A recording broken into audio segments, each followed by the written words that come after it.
You know what's funny? People still call me a successful man. They look at my house, my cars, my name carved on glass towers, and they think I've won. But tonight, sitting here in this quiet room, I feel like the biggest loser alive because my son is getting married tonight, and he didn't invite me. Not a card, not a call, not even a message, just silence. I found out through someone else. An old business friend sent me a photo. He said, "Congratulations, Daniyal, your son looks just like you." He didn't know. He didn't know I wasn't there. I opened that photo, and there he was, my boy, wearing the same watch I gave him on his 18th birthday. The same watch I bought the day I thought money could buy time. Maybe I deserve this. Maybe this is what you get when you build an empire and forget to build a home. I still remember the first time he called me Dad. He was two tiny hands, eyes full of trust. He used to run toward me when I came home, like I was the whole world. But over time, he stopped running. He stopped waiting. Because every time he did, I wasn't there. I missed his first game, his school play, his graduation, the day he broke his arm.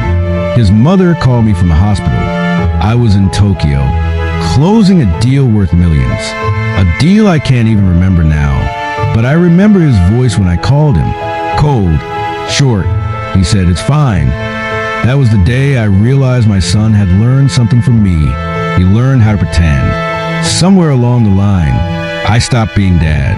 I became Daniyal Ahmed, the CEO, the philanthropist, the man everyone respected, except the people who mattered. His mother used to warn me, "You can't raise a child through bank transfers." I laughed. I told her, "He'll thank me someday." But comfort without presence is emptiness wrapped in silk. Somewhere along the line, I stopped being Dad. I became Daniyal Ahmed, the CEO, the philanthropist, the man everyone respected, except the people who mattered. His mother used to warn me, "You can't raise a child through bank transfers." I laughed. I told her, "He'll thank me someday." But comfort without presence is emptiness wrapped in silk. I thought time would fix it. Time fixes everything, right? But silence doesn't heal with time. It grows roots. And tonight, those roots are everywhere. I wrote him a letter once. Never sent it.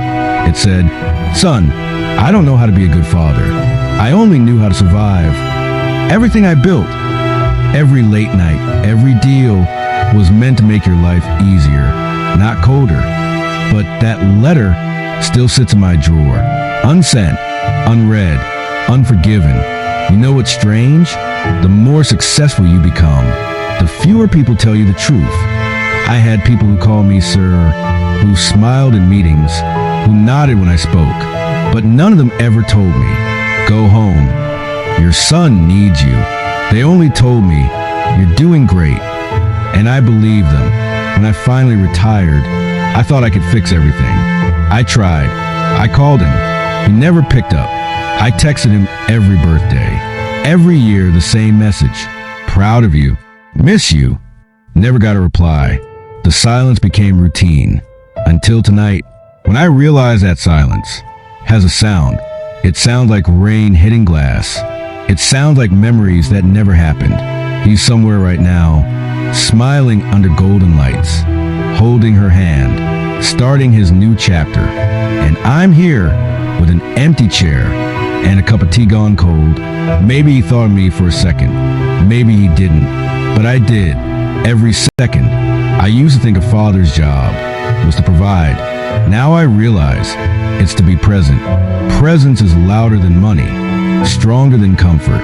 I gave him a life, filled with everything except myself. And now that absence has grown into a wall. But you know what? I don't hate him. How could I? He's just living the way I taught him, to put work above love, to protect himself by staying distant. He's only doing what I did, and that realization hurts more than being forgotten. So I've started a new ritual. Every night, I set the table for two, just in case. And I write one line in a notebook, something I wish I'd said sooner. Last night I wrote, "I'm proud of the man you became. even if I'm not part of the story. Maybe one day, when he becomes a father and his child grows distant, he'll understand this ache.